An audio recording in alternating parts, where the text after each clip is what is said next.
Hello everyone, welcome to another edition of the Lazy Gamer Podcast Remastered. So this week we're talking timey-wimey, wibbly-wobbly stuff. We're going to Barcelona and all that. We're talking Doctor Who. If you're unfamiliar with Doctor Who, isn't it Doctor Who? Or are you like woo because you're so excited? I'm Doctor Woohoo! Doctor Woohoo! If you're unfamiliar with the series, here's a quick thing. It's about a time traveler from another planet who goes around in his magical blue box solving, mysteries and having adventures with his pals. It sounds like it was written it's kind on of a space travel procedural. Like, crime procedurals. It's kind of like the timey-wimey adventure of the week. It's Gallifrey and Law and Order. Bum bum. Dun dun. The show has been on for 50 years now. Started in 1964, just before JFK took a bullet in the head. It ran until the late 80s. Got cancelled then after bad viewership numbers because I suppose people got a bit tired of it. It got revived for a television film in the 1990s. I think that was mid to late 1990s. Not certain of the exact year. That never took off. But then it came back in 2005, which is where the show has really become popular as of late. We've had several doctors. We've just completed the 8th season of the show. So it's had a really good run so far. And, I've been watching it for a while now, and I've taken an absolutely merciless amount of flack from it from you guys because I enjoy Doctor Who so much. Yeah, no, I must say, I really thought it was just fanboy crap. I didn't understand what the appeal of Doctor Who was, and then I actually started watching because it's on Netflix, and I fell in love, and I've been binging. It's been like a month, and I'm already on season 7. It's insane. So, what convinced you to start watching in the first place? I mean, you were one of the people that kept saying to me, Doctor Who cares. Yeah, no, definitely. I guess for me, it seemed really culty. It seemed, because it's been running so long, it was one of those, well, am I going to miss out if I don't start with the episodes from the 60s? Where do you start watching? And then on Netflix, it just appeared the one day on my sort of recommended list, and I thought, I can't crap on you properly if I don't know what I'm talking about. So I thought I would give it a try, but I ended up really liking it. Well, that makes a bit of a change. So what's cool, you started with Christopher Eccleston's Doctor, so it was a nice jumping on point for you as well. So you've experienced Christopher Eccleston, you've had fun with David Tennant, and now you're busy with Matt Smith. So what do you think of these current versions of the Doctor? Have you got a favourite one yet? Oh yeah, no, for sure it's David Tennant. I mean, I'm not a big fan of the Matt Smith Doctor.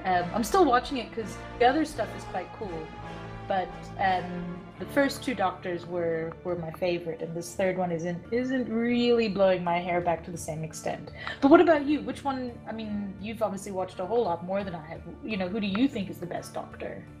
I've got to say the current Doctor, Peter Capaldi, is absolutely my favorite. He feels like my spirit animal. He's just so grumpy and acerbic, and he doesn't have time for shit. He just lays it down that sounds straight. Awesome! I can't wait to get to season 8 now. Yay! He's an older Doctor as well, which is actually kind of cool. He brings a certain wisdom to the role without being over the top like Matt Smith is. I mean, Matt Smith is great. He's a great 11th Doctor, but his character is grand. He's big. He's bigger than the universe that he happens to be in, which is cool for that kind of personality of the Doctor.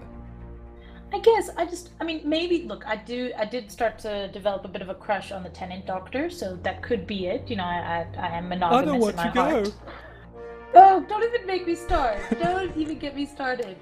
So I think that transition was also just naturally difficult for me to get used to, but also I just don't find Matt Smith as charismatic. He doesn't have that same charm, which I liked about the Doctor. I mean, for someone to travel through time and space and appear somewhere, and for people to trust him, or at least sort of trust him eventually, you need that charisma, and I never felt that, or I haven't felt that yet from the Doctor that I'm up to, Bowtie Doctor. The Dicky Bow. For those of you that are a bit confused, maybe spouting off different names of actors, in the mythology of the show of Doctor Who, as an alien species from the planet Gallifrey, the Doctor, if he's mortally injured or if he gets too old, he can regenerate his body. It's got a finite amount of times they can do it, but he regenerates into a new person with a new personality. So it's a great way for the actors involved to actually move on after several seasons. They can actually let go of the show. also allows for those actors to come back and combine, like when you see an adventure with several Doctors. But what did you think of your first regeneration, Zoe? Oh, I knew that it was a feature that I'd read about in the past, that like, okay, a Doctor Who can regenerate, and that's how they explained the new actors, was how I understood it. But I didn't realize how emotional it was going to be. Like, you really grow attached to that personality and that character of the Doctor, and then when they change, you know, they've got the same memories, they're the same person, kind of, but the personalities are so different that even Tenant Doctor, who I grew to love, at first I was like, I don't like him that much. Like, you still kind of get that growing pain sort of feeling of the regeneration. And you also never know when it's going to happen. Like, obviously they generally do it at the end of a season or during a special, as they call it, because they do Christmas specials and things like that between the seasons. So you kind of know it's coming. But it's also, you know, you're just waiting for the event to happen, and then you think, oh, is it this one? No, it's that, and it's a hand, and there's all these crazy things that happen. I don't think anything prepares a person for a regeneration, even when you know it's coming, because there's not going to be a dry eye in the house after you see one of those events in Doctor Who. Yeah, no, definitely. And what I really like about Doctor Who, for people who are a bit wary of jumping in, you know, like I did, because I mean, I started with the latest seasons. It started in 2005. I was really worried that, you know, especially with sci-fi and time travel and stuff, that things start to feel really dated and really, you know, clunky if you start and you're like, oh, this is so blah, blah. But they really explain it with the whole idea of how time can be rewritten and what they get up to will change the future. So, you know, the fact that we don't have whatever, selfie sticks or something like that doesn't feel like, oh, well, they obviously didn't predict the future properly. You're just kind of like, okay, so maybe what they got up to changed what happened in the world or whatever, you know. So it makes it feel, doesn't get dated, and you know, the characters are really so deep and so emotionally driven that, you know, it feels real, even though it's these most far-fetched, far-flung sort of plots. Have you got a favorite episode yet that you've seen so far? I've got a couple, I must say. Definitely Don't Blink is up there. That was one of the most terrifying episodes. Oh my word. The Weeping Angels, like, I thought, okay, you know, like, and you had even said to me, have you gotten to Don't Blink? And I was like, whatever. And I was actually like curled up on my couch going, I can never travel anywhere where there's statues of angels ever again. We can't ever go to Germany again. No, that's it. There's this bridge in Belgium where it's just full of these angel statues. Can't go over that bridge ever Sorry, again. guys. No more Gamescom Hands on Time ever again. No, ruined for me. So that's one. And then also there's an episode with the universe's largest library that was really interesting to me. I really liked it. It's a double library. It was so cool. I really, really liked it. And that's where you first got to meet River Song. Yes, definitely. But you've seen more than I have. I mean, which ones did you really enjoy? I have a certain favorite episode, but I don't want to mention it on this chat because you haven't gotten to it yet. Because you've only just started with Series 7. Oh no! Okay, I'll keep waiting in anticipation then. And the episodes that I like, they actually form a certain trilogy within Doctor Who itself of episodes. But when you get there, you'll see it, and it's actually just my favorite overall story arc that comes to you, such a satisfying conclusion, and it sets up the series for more. That's fantastic. It also reminds me, you know, something we've chatted about a bit before, but that I've really noticed recently is how when the different writers come in, because obviously every episode, you know, it's not like a standard sitcom or something that has the same team of writers who do it, you know, week after week, writers in, and I've really found that, like, for example, if I see that Moffat wrote an episode, I know I'm gonna like it more. Like, I just know that I am so drawn to his episodes. Same here, but he's got so much hate. Why? I love his episodes. I don't understand why. I think he writes just great stories, and he doesn't give, you know, a shit whatsoever about the physics behind those stories. And, you know, I don't care. This is a story about a guy that travels through time and space in a box that's bigger on the inside. Physics is not on my mind whatsoever. No, exactly. The whole point is suspension of disbelief in reality. And I mean, there's so much that could be, you know, nitpicked apart. Same in any sci-fi thing. I mean, I've seen so many webcomics and articles and stuff about, like, why the city planet in Star Wars would never work. And people get all like, don't say that. I mean, just kind of run with it and just suspend your disbelief. I don't know why people can't do that.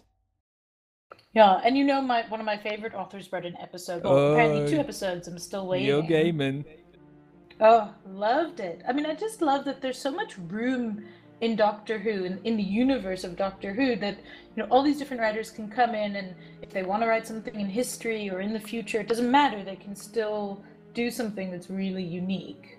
I've got to say, Neil Gaiman, he wrote an upcoming episode that you're going to watch called Nightmare in Silver, where he basically, I'm not going to spoil this for you, but it's basically a Cyberman story. And he basically reimagined the Cybermen. And they've always been one of my favorite villains in Doctor Who. I dig Cybermen. Yeah, no, they're very interesting characters. They're bizarre, but brilliant. I mean, if you actually see them in the early 60s episodes of Doctor Who, they are freaking terrifying. Oh, I need to do that. That's my plan. Once I finish these new 8 seasons, which I'm almost there, then I'm going back and I'm gonna sort of slog through the earlier Doctor Who seasons. I'm warning you, as cheesy as can be, there are some incredibly thick with cheddar episodes of Doctor Who.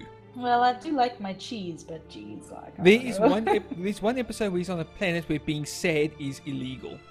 That's amazing. And if you get caught, you get sent to the Candyman, who happens to be a giant robot covered in candy that drowns you in boiling hot strawberry sauce. No, that is terrifying. Oh, that is disgusting. It's like, have you ever heard of Mr. Blobby?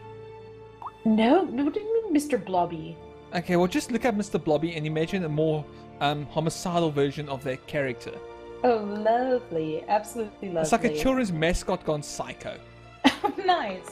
But see, this is the thing that I like with Doctor Who, though, is that, they've got some iconic villains, like, obviously the Daleks and the Cybermen and stuff like that, but then also with the Weeping Angels and the Silence. I mean, they really, you kind of get this idea, like, oh, well, there can't be any more cool villains or bad guys or whatever. And actually, they've really come out with some interesting ones. And also, every time you encounter them, they're different, and there's a new problem and there's a new approach to them, which keeps them from just becoming like, oh, he just has to do this and this and then he wins. Are you my mummy? Oh, don't even. Oh.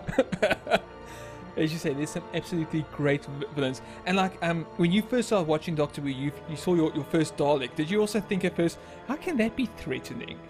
Oh, definitely. Like, you start watching it and you're like, ugh, Daleks, whatever. And then as it progresses and you see more and more and what they do and just, how pervasive they are in the universe, it's like, oh, just die. And, they keep, they're like herpes or something. You just can't get rid of them. So now I've got you hooked on the show. I've got one of you down in long lost. But let's tell these guys of the kind of abuse we have to suffer now in the office chat about our fanboying, fangirling over Doctor Who. Oh yeah, no, definitely. The guys make fun of us endlessly, but it's fine because it balances out all their sports talk. It's just poor Jeff who now is stuck with both sports talk and Doctor Who talk to get irritated by. Yeah, I can't imagine him hanging himself soon enough. It's fine. They just need to find some new jokes though, because Doctor Who Cares is wearing a bit thin. No, let them have their laughs. They don't know what they're missing out on. We're the ones who are going to be enjoying the show for years to come still. And they've only got their sports with the points sports thing. Good thing with the ball and the sporting. Sports are they? Alright. And so that's just basically us giving a quick chat about our love for Doctor Who. Yes, so he's going to be starting the end of season 7 soon, so you know what, she's going to need some support soon enough. And then she's going to get to season 8, so yeah! Oh, I'm so excited. And really, to anyone who's kind of wary of it, because really, I thought it was like Firefly and Buffy the Vampire Slayer and all these other cult classics where if you don't come in at the start and you're not really like gung-ho, you're not going to enjoy it. And really, just like, give it a few episodes, start from the beginning, get a feel for it, and it just grabs you. It absolutely, like, if it's not just for cult fans. It's actually worth the cult appeal that it has. Thanks for listening, guys. Catch you next week.